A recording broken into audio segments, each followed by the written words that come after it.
북한이 발칵 뒤집혔습니다. 100만 달러 현상금, 12개 검문소 봉쇄, 드론 5대, 견찰견 8마리 투입. 이것은 한 사람의 탈출 때문인데요. 그는 단순한 탈북자가 아니었습니다. 그는 바로 2013년 처형된 북한 실세 장성택의 손자.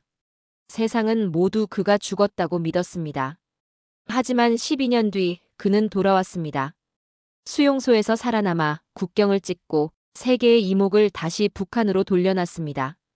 그리고 이 놀라운 탈출의 배후엔 믿기 힘든 인물이 있었습니다. 중국, 그리고 대한민국. 여러분 상상이 되십니까? 북한 최신부의 핏줄이 지금 우리 곁에 있다는 사실이. 이 믿기지 않는 이야기를 시작하기 전에 구독과 좋아요, 알림 설정을 부탁드립니다. 진실을 알리는데 큰 힘이 됩니다. 안녕하세요. 저의 이름은 장수혁입니다. 믿기 어렵겠지만 권력자의 핏줄조차 감옥을 피하지 못했습니다. 2013년 겨울, 북한 권력의 핵심 인물 장성택이 처형되던 날. 사람들은 그의 일가족이 흔적도 없이 사라졌다고 믿었습니다. 그러나 세상은 몰랐습니다. 4살배기 어린 손자 한 명이 살아남았다는 사실을 말입니다.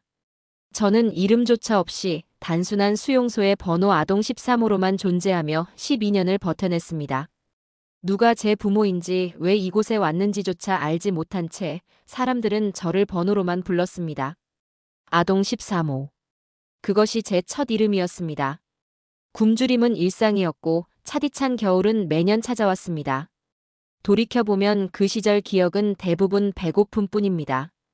겨울이면 가만히 조각을 두른 채 눈밭에서 벌벌 떨었고 여름이면 땡볕속에서 돌을 나르며 쓰러지지 않으려 안간힘을 썼습니다. 너는 누구의 아들이냐? 가끔 다른 수감자들이 제게 묻곤 했습니다. 그러나 저는 대답할 수 없었습니다. 아무도 제 이야기를 알려주지 않았고 저는 스스로도 몰랐습니다. 다만 속삭이는 소리만 들렸습니다. 저 아이는 권력자의 피야. 그래서 이곳에 끌려온 거야. 12년이라는 세월 동안 저는 오직 살아남는 법만 배웠습니다. 그저 수용소에서 13번이라 불리며 자랐습니다. 그러던 어느 날 돌을 나르는 작업장에서 몸이 지쳐 주저앉았을 때였습니다. 간수가 달려와 몽둥이로 제 등을 내리쳤습니다. 숨이 막혀 쓰러지는 순간 그는 툭 내뱉듯 중얼거렸습니다.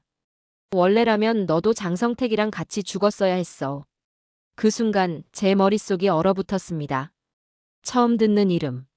장성택. 저와 무슨 상관이 있다는 걸까요?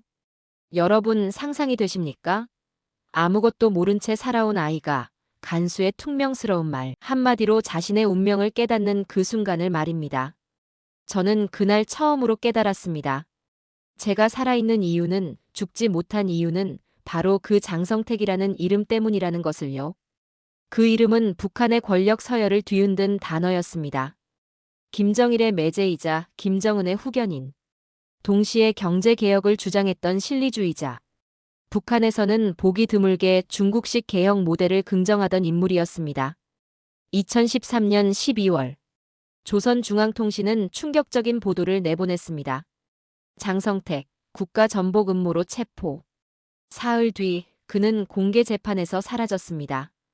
고사포로 처형됐다는 소문이 돌았습니다. 그러나 그보다 더 무서운 것은 뒤따라온 이른바 작전명 폭풍 작전이었습니다. 김정은이 내린 직접 명령. 장성택의 피와 연줄, 그리고 그와 가까웠던 모든 사람들을 지워버리라는 명령이었습니다. 보위부 기동대는 전국 15개 도시에 흩어졌습니다. 체포 대상은 무려 7,200명. 여러분, 7,200명입니다. 단지 가까웠다는 이유 하나로 하루아침에 삶이 지워진 사람들의 수치입니다. 그날 이후 북한의 연회장은 텅 비었습니다. 간부들은 서로 눈도 마주치지 않았습니다. 누구도 장성택을 애도하지 않았지만 모두가 속으로 중얼거렸을 겁니다. 언제든 나도 저 자리에 설 수 있다. 친구, 동기, 직속 부하, 심지어 식사 한 번 함께한 이들까지 잡혀갔습니다. 일부는 총살로 끝났고 나머지는 저처럼 수용소로 보내졌습니다. 저는 4살이었습니다. 어머니의 손을 붙잡고 있었는데 군인들이 거칠게 끌어내는 순간 그 손은 제게서 떨어져 나갔습니다. 그날 이후 다시는 볼 수 없었습니다. 수용소 생활은 그 자체가 죽음이었습니다. 동료 수감자들은 하나둘씩 사라졌습니다.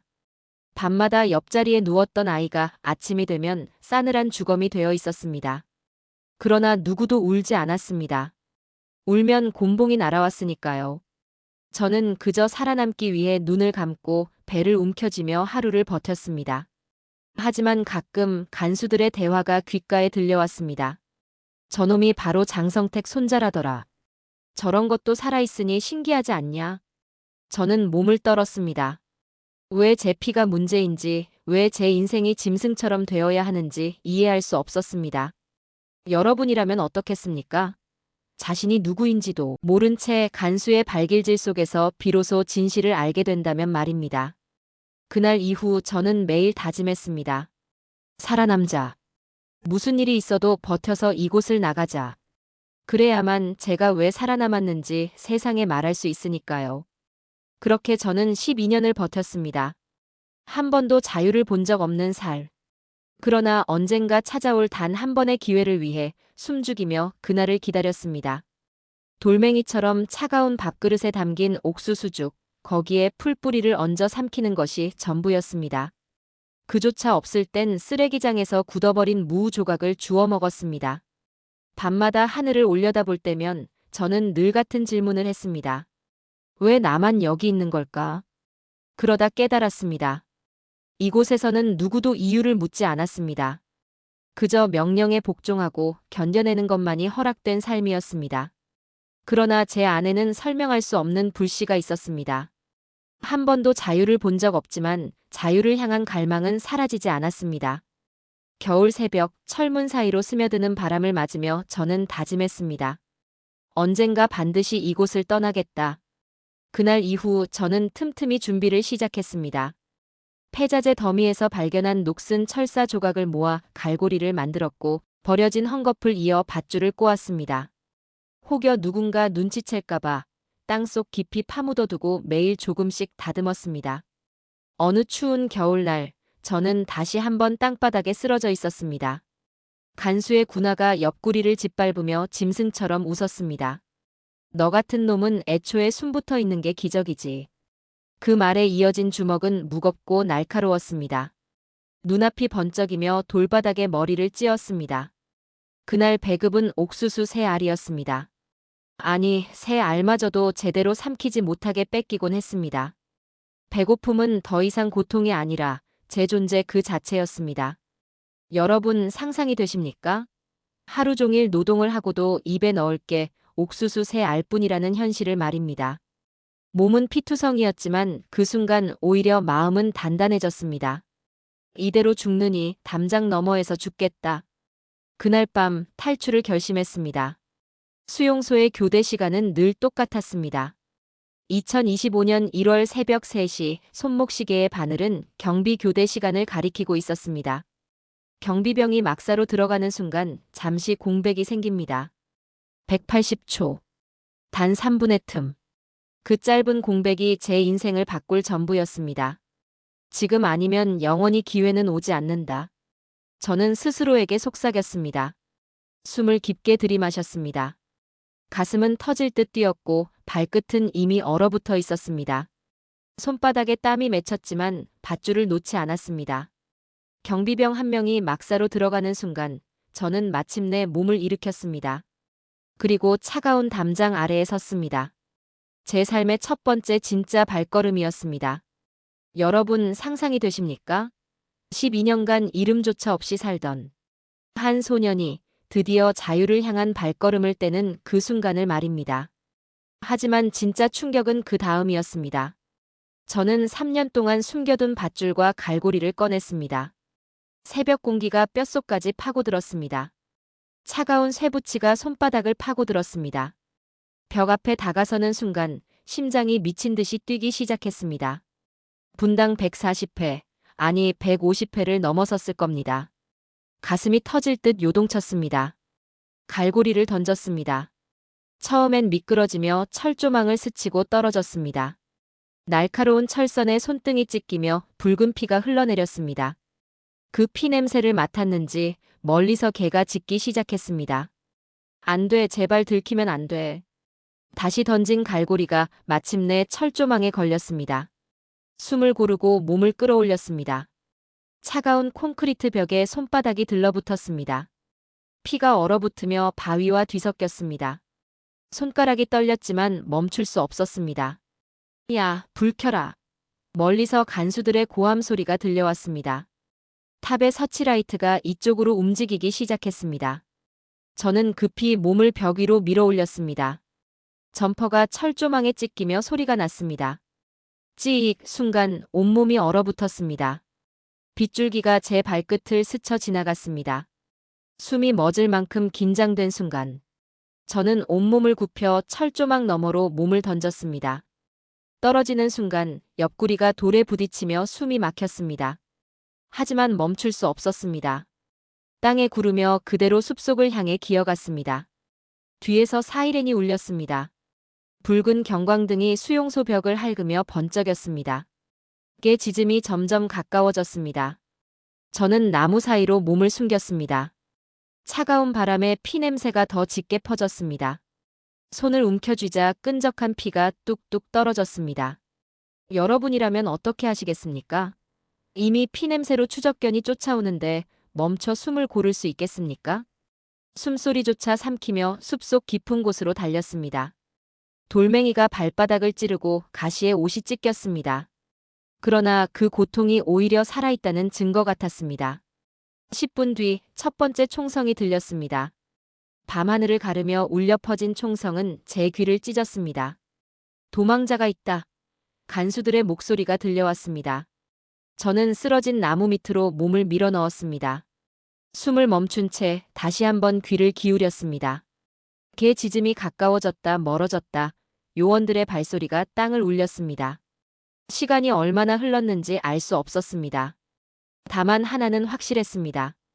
저는 이제 돌아갈 수 없다는 것을요. 마침내 갈대밭이 눈앞에 보였습니다. 바람에 흔들리는 갈대 사이로 몸을 숨겼습니다. 차가운 진흙에 배를 깔고 엎드렸습니다. 온몸이 얼어붙었지만 이상하게도 마음은 차분했습니다. 이제 시작이다. 저는 그렇게 스스로를 다독였습니다. 하지만 진짜 지옥은 아직 시작조차 하지 않았습니다. 과연 그 다음에 기다리고 있던 것은 무엇이었을까요? 갈대밭은 밤바람에 흔들리며 바스락거렸습니다. 저는 진흙 속에 몸을 파묻고 눈만 내놓은 채 웅크려 있었습니다. 차갑고 축축한 흙이 온몸을 파고들었지만 움직일 수 없었습니다. 짙은 숨소리가 들려왔습니다. 검은 셰퍼드 한 마리가 코를 킁킁거리며 갈대 사이를 헤집고 있었습니다. 그 순간 제 심장은 미친 듯이 뛰기 시작했습니다. 분당 150회를 넘어섰습니다. 이제 끝인가 숨을 멈추는 수밖에 없었습니다. 여러분이라면 개의 코가 코앞까지 다가왔을 때 숨을 멈출 수 있겠습니까? 5m, 3m, 2m. 개가 제 발치까지 다가왔습니다. 그 순간 바람이 불어 갈대들이 크게 흔들렸습니다. 셰퍼드가 갑자기 다른 쪽을 향해 짖으며 달려갔습니다. 저는 그대로 진흙 속에서 굳은 채 한참을 꼼짝하지 못했습니다. 얼마나 시간이 흘렀을까요? 몸이 점점 굳어갔습니다. 손가락 감각이 사라지고 다리는 돌처럼 뻣뻣해졌습니다. 저체온증이었습니다. 떨림조차 멈추며 의식이 희미해졌습니다. 이대로 얼어 죽는 건가. 그 순간 멀리서 또 다른 소리가 들려왔습니다. 위잉, 위잉, 하늘 위에서 낮게 울리는 기계음. 드론이었습니다. 빗줄기가 갈대밭 위를 훑기 시작했습니다. 저는 본능적으로 진흙 속으로 몸을 더 깊게 파묻었습니다. 코끝까지 차가운 진흙이 덮여왔습니다. 숨이 막혔습니다. 호흡을 억누르자 심장이 더 요동쳤습니다. 드론의 불빛이 바로 제 위를 스쳤습니다. 눈을 감은 채 이를 악물었습니다. 여러분이라면 그 빛이 얼굴을 비출 때 어떻게 하시겠습니까? 30초, 1분, 영원처럼 느껴지는 시간이 흘렀습니다. 마침내 드론은 다른 쪽으로 방향을 틀었습니다. 저는 흙탕물 위로 얼굴을 내밀며 허우적대듯 숨을 들이켰습니다. 헉헉. 새벽빛이 희미하게 갈대 사이로 스며들었습니다. 피 묻은 손을 움켜쥐자 끈적한 감촉이 느껴졌습니다. 피와 흙이 엉켜 있었습니다. 몸은 부서질 듯 아팠지만 정신은 오히려 또렷해졌습니다. 멀리서 희미하게 반짝이는 빗줄기가 보였습니다. 별빛일까요? 아니면 강물일까요? 저는 그 빛을 보며 속삭였습니다. 저 강만 건너면 살 수 있다. 그러나 강으로 향하는 발걸음을 떼려는 순간 저는 또 다른 함정이 기다리고 있음을 알게 되었습니다. 과연 그 함정을 넘어설 수 있었을까요? 강바람은 살을 베듯 차가웠습니다. 저는 이미 손에서 흘러내린 피가 얼어붙어 굳어 있었고 몸은 비틀거리며 더 이상 버틸 힘이 없었습니다. 그때였습니다. 중국 쪽에서 작은 불빛이 3번 깜빡였습니다. 갈대 너머로 낮은 목소리가 속삭였습니다. 이쪽으로 와. 저는 그대로 굳어버렸습니다. 함정일지도 모른다는 두려움이 가슴을 짓눌렀습니다. 하지만 선택지는 없었습니다. 뒤에서는 여전히 개 짖음과 사이렌이 울리고 있었으니까요. 여러분이라면 이 목소리를 믿고 따라가시겠습니까? 저는 떨리는 다리로 한 발 앞으로 기어갔습니다. 불빛을 든 남자가 다가오더니 제 몰골을 보며 순간 말을 잃었습니다. 살아있구나. 그 한마디가 제 귀에는 천둥처럼 울렸습니다. 그는 곧장 저를 허름한 트럭 짐칸에 태웠습니다. 덜컹거리는 길을 달려 도착한 곳은 작은 농가 창고였습니다. 겉보기엔 낡고 허름했지만 그곳은 지금껏 본 어떤 성체보다도 안전해 보였습니다. 안으로 들어서자 오래된 난로에서 희미하게 불길이 타오르고 있었습니다. 남자가 내민 것은 낡은 옷가지 한 벌과 김이 나는 그릇이었습니다. 그릇 속에는 뜨거운 죽이 담겨 있었습니다. 저는 숟가락을 들다 말고 손이 떨려 내려놓을 뻔했습니다. 한 숟가락을 떠 입에 넣는 순간 뜨거운 눈물이 볼을 타고 흘러내렸습니다. 옥수수 새 알로 버티던 제게 이 죽은 단순한 음식이 아니었습니다. 살아도 되는구나 라는 허락처럼 느껴졌습니다. 여러분, 뜨거운 밥 한 숟가락 때문에 눈물이 터진 적 있으십니까? 저는 오열하듯 흐느끼며 죽을 삼켰습니다. 몸속이 따뜻해지자 마음까지 무너져 내렸습니다. 죽을 다 비우기도 전에 저는 이미 울음으로 얼굴이 젖어 있었습니다. 옷을 갈아입으니 비로소 몸이 조금은 인간다워졌습니다. 찢어진 점퍼 대신 낡았지만 보드라운 속옷이 몸을 감쌌습니다. 피와 흙으로 얼룩진 제 모습이 사라지고 따뜻함이 스며들었습니다. 그 순간 저는 그동안 버텨온 시간이 한꺼번에 무너져 내리는 듯 했습니다. 굴욕과 굶주림, 채찍질과 폭언 모든 기억이 밀려오며 더 크게 울음을 터뜨렸습니다. 남자는 말없이 등을 두드려 주었습니다. 따뜻한 손길이 잃어버린 가족의 손길 같았습니다. 그날 밤 저는 창고의 낡은 침대 위에 쓰러지듯 누웠습니다. 난로의 불빛이 희미하게 벽에 그림자를 드리웠습니다. 오랜만에 포근한 공기 속에서 눈을 감자 눈물이 또 흘렀습니다. 17년 만에 처음으로 저는 사람답게 숨을 쉴 수 있었습니다. 하지만 직감했습니다. 이 따뜻함이 오래가지는 않을 것이라는 걸. 그러나 그 남자의 입에서 나온 단 한마디가 제 운명을 완전히 뒤바꿔 놓고 말았습니다. 과연 그 말은 무엇이었을까요? 창고 안 공기는 무겁고 고요했습니다. 하지만 고요는 오래가지 않았습니다. 무전기에서 쉰 목소리가 터져나왔습니다. 국경선 최고 경계 발령. 준비하라. 그 말은 곧 북한 추적조가 움직인다는 뜻이었습니다. 저는 본능적으로 숨을 고르며 주변을 둘러봤습니다. 갈 곳이 없었습니다. 다시 잡히면 끝장이었습니다. 남자는 서둘러 낡은 전화기를 들더니 낮게 속삭였습니다. 한국 쪽 준비됐습니까? 순간 제 귀에 낯선 단어 하나가 꽂혔습니다. 대한민국. 그 이름이 제게는 신기루처럼 들렸습니다. 믿기지 않았습니다. 정말 한국이 나를 도와주는 걸까? 그날 밤 창고 한쪽에 그림자가 드리웠습니다. 검은 외투 차림의 남자가 들어섰습니다. 얼굴은 보이지 않았지만 목소리는 분명했습니다. 우린 끝까지 책임집니다. 짧고 단호한 말. 그 한마디가 제 가슴을 파고들었습니다. 그토록 차갑고 날 선 말들만 듣던 제게 처음으로 따뜻한 어투가 들린 순간이었습니다. 눈물이 핑 돌았습니다. 곧바로 이동이 시작됐습니다. 중국의 일부 관리가 눈 감아준다는 말이 들렸습니다. 검문소 몇 군데는 외교 경로를 이용해 통과시킨다고 했습니다.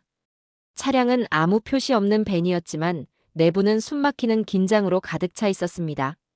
서류를 내밀 때마다 심장이 미친 듯 뛰었습니다. 창밖에서 중국 군복이 보일 때마다 호흡이 막혔습니다. 이번에 걸리면 끝이다. 그 생각뿐이었습니다. 몇 시간을 달려 도착한 곳은 허름한 건물 한 채였습니다. 그러나 안으로 들어선 순간 저는 숨이 막혔습니다. 낡은 창문 너머로 전기가 켜져 있었고 스위치를 올리자 환한 불빛이 쏟아졌습니다. 따뜻한 물이 흐르는 세면대에서 손을 씻자 얼어붙은 살같이 녹아내리는 것 같았습니다. 식탁 위에는 소박한 저녁상이 차려져 있었습니다. 김이 오르는 밥, 국, 그리고 반찬 몇 가지. 저는 숟가락을 들고 한참 동안 움직이지 못했습니다. 17년 동안 북한에서는 명절에도 보지 못했던 음식이 여기서는 평범한 저녁상이라는 사실이 믿기지 않았습니다. 한 숟가락을 삼키는 순간 눈물이 볼을 타고 흘러내렸습니다. 따뜻한 밥 한 끼가 이렇게 가슴을 무너뜨릴 줄은 몰랐습니다. 여러분이라면 절망 끝에서 이런 손길을 받는다면 어떤 기분이시겠습니까? 저는 흐느끼며 밥을 삼켰습니다. 그때의 눈물은 굶주림 때문이 아니라 살아도 된다는 허락을 받은 것 같아서 흘린 눈물이었습니다. 새 옷으로 갈아입자 몸이 조금씩 풀렸습니다. 피비린내와 흙먼지가 사라지고 사람다운 모습이 되자 심장이 뛸 수 있다는 게 실감났습니다. 하지만 마음 한쪽에서는 여전히 불안이 가시지 않았습니다.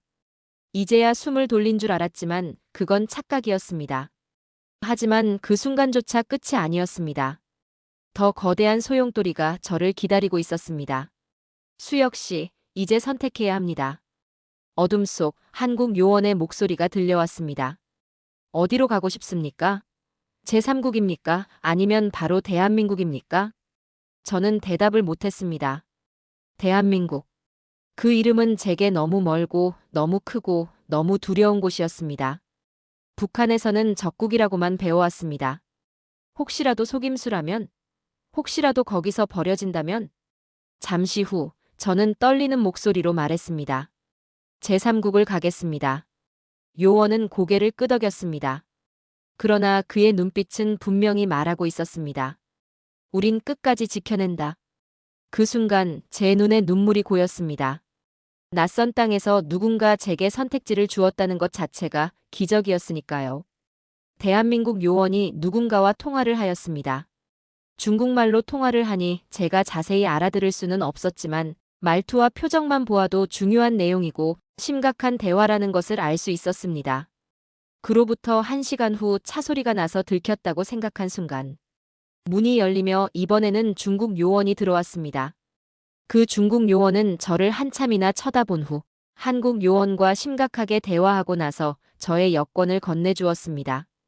나중에 안 사실인데 북한 측에서 저의 송환을 공식적으로 요청하였는데 중국 측에서 해당 인물을 확인할 수는 없으나 대신 북한 측에서 직접 찾고 싶으면 찾는 것은 허락하겠다고 했다는 것입니다. 중국 측의 예상 외의 답변에 대한민국 측도 놀랬다고 하였습니다. 중국 측에서 준 여권이면 이젠 장수혁이라는 사람은 존재하지 않는다는 말을 들을 수 있었습니다. 그래서 북한이 아무리 찾으려 해도 찾을 수 없다고도 하였습니다. 그리고 너무나 감사하게도 중국 측의 배려로 저는 외교관 번호판을 단 차량을 이용할 수 있었습니다. 중국 측이 북한 측에 저를 찾는 것을 허락했기 때문에 이제는 본격적으로 드론을 띄워서 찾는데 혈안이 될 것입니다. 그러니 기적을 꿈꿀 시간은 길지 않았습니다. 은신처 근처에 북한 추적조가 들이닥쳤습니다. 드론 소리와 함께 열화상 카메라가 상공을 휘젓고 있었습니다. 조금이라도 몸을 움직이면 체온이 화면에 찍혀 발각되는 상황이었습니다. 창고 벽에 그림자가 스쳐 지나갈 때 저는 숨을 멈췄습니다. 심장이 터질 듯 뛰었습니다. 그때 한국 요원의 목소리가 들려왔습니다. 이제 시간을 끌 수 없다. 바로 이동시킨다. 짧고 단호한 말. 그 순간 저는 벼랑 끝에서 손을 잡아주는 느낌을 받았습니다. 눈물이 볼을 타고 흘렀습니다. 누군가가 제 목숨을 끝까지 책임지겠다고 말해준 건 그때가 처음이었습니다. 우리는 서둘러 벤에 몸을 실었습니다. 차량은 어둠 속을 가르며 검문소를 향해 달렸습니다. 창밖에는 군복 차림의 공안과 북한 요원들이 서 있었습니다. 총구와 불빛이 뒤엉킨 도로는 마치 전쟁터 같았습니다. 검문소 앞에서 차량이 멈춰 섰습니다. 서류를 보여주시오. 굳은 목소리가 울리며 차량 내부로 손전등 불빛이 스며들었습니다. 저는 긴장감에 몸을 부들부들 떨었습니다. 숨이 막히고 온몸이 돌처럼 굳었습니다. 이번에 걸리면 끝이다 그 생각뿐이었습니다. 그때 한국 요원이 서류를 내밀며 단호하게 말했습니다. 이 차량은 외교 차량이다. 짧지만 확고한 그 목소리에 순간 공기가 바뀌었습니다. 중국 관리들은 잠시 눈치를 보더니 결국 길을 열어주었습니다. 차량이 다시 앞으로 움직일 때 제 눈앞이 눈물로 번져 흐려졌습니다. 저는 그 순간 알았습니다. 대한민국은 단순히 한 나라가 아니라 죽음의 땅에서 건져내는 손길이었음을. 하지만 저는 아직 몰랐습니다. 진짜 자유를 확인하기까지 마지막 관문이 남아있었다는 사실을 말입니다. 공항에 도착해도 저의 긴장감은 가시지를 않았습니다.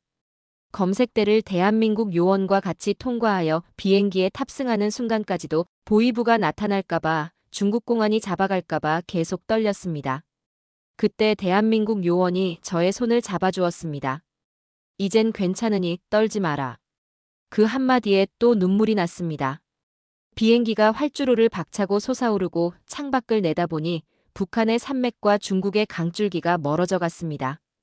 저는 창문에 얼굴을 붙이고 그 땅을 끝내 바라봤습니다.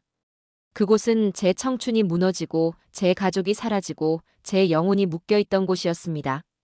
그러나 이제 그것이 점점 작아지고 있었습니다. 눈물이 저절로 흘렀습니다. 이제야 비로소 살아남았다는 실감이 났습니다. 비행기가 착륙한 곳은 제3국의 공항이었습니다. 그곳에서 저는 처음으로 대한민국 국적의 여권을 든 사람들을 만났습니다. 어깨에 힘이 들어간 검은 양복 차림의 요원이 다가와 미소 지으며 말했습니다. 수혁 씨, 이제 안전합니다. 그 말에 저는 주저앉아 오열했습니다. 그동안 살아온 17년 동안 단 한 번도 들어보지 못한 말. 누군가 제 목숨을 지켜주겠다고, 끝까지 책임지겠다고 당당히 말해준 것은 대한민국이 처음이었습니다. 안전가옥에 도착하자 전기가 환히 켜진 방이 있었습니다. 스위치를 올리면 불빛이 쏟아지고 수도꼭지를 틀면 따뜻한 물이 쏟아졌습니다. 그 순간 저는 숨이 막혔습니다. 북한에서는 병원에서도 전기가 끊겨 수술 도중 촛불을 켰는데 여기서는 평범한 집에까지 불빛이 가득했습니다. 식탁 위에는 밥과 국, 그리고 반찬 몇 가지가 차려져 있었습니다. 김치, 달걀말이, 두부조림 북한에서는 명절에도 보기 힘든 음식이었습니다. 저는 숟가락을 들다 말고 손이 떨렸습니다. 그리고 한 숟가락을 입에 넣는 순간 뜨거운 눈물이 왈칵 쏟아졌습니다. 여러분, 따뜻한 밥 한 끼가 눈물을 터뜨린 적 있으십니까? 그날 저는 밥그릇에 얼굴을 묻고 흐느꼈습니다. 굶주림 때문에 흘린 눈물이 아니었습니다. 이 나라가 제게 허락한 따뜻함에 무너져 흘린 눈물이었습니다. 며칠 뒤 저는 새로운 이름을 받았습니다. 수용소의 번호가 아니라 자유인의 이름이었습니다. 작은 방에 들어가 책상 위에 앉았습니다. 창문 너머로 햇살이 쏟아져 들어왔습니다. 그 햇살은 마치 제게 새로운 인생을 약속하는 듯 했습니다. 정치범 수용소에서 맞던 어두운 새벽과 제3국에서 맞이한 이 햇살은 너무 달랐습니다. 북한에서는 죽음을 기다렸지만 여기서는 내일을 준비할 수 있습니다. 저는 스스로에게 그렇게 말했습니다. 대한민국. 저는 그 이름을 입 밖에 내는 것만으로도 울컥했습니다. 저를 지켜준 나라, 저를 살려준 나라.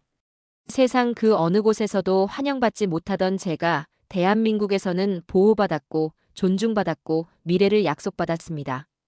저는 다짐했습니다. 이 빚을 어떻게든 갚아야 한다고. 피와 땀으로라도 이 나라의 보탬이 되어야 한다고. 대한민국이 제게 준 자유와 생명을 헛되이 하지 않겠다고. 저는 밤마다 얼굴도 기억이 안 나는 할아버지와 부모님을 떠올리면서 더 일찍 탈출했으면 어땠을까? 라는 생각도 해봅니다. 그만큼 자유가 소중하기 때문이겠지요. 비록 이름도 바뀌고 고향도 떠났고 이 세상에 저 혼자밖에 없지만 처음으로 인간답게 살고 있거든요. 밤하늘의 별을 올려다보며 생각해봅니다. 저 별들처럼 멀리 떨어져 있어도 같은 하늘 아래 부모님과 살면 얼마나 좋을까요? 그래서 저는 북한 인권 문제에 관심을 갖게 되고 공부하고 싶습니다. 저는 믿습니다. 언젠가 북한의 동포들도 이 따뜻한 밥과 전기 불빛을, 이 자유의 공기를 함께 누리게 될 날이 올 것이라고. 그날이 오면 저 역시 그 자리에 서서 말할 것입니다. 저는 대한민국 덕분에 새로운 삶을 얻었습니다. 여러분도 반드시 그날을 맞이할 것입니다. 여러분, 저의 새로운 삶을 응원해 주신다면 구독과 댓글 꼭 부탁드립니다. 시청해 주셔서 감사합니다.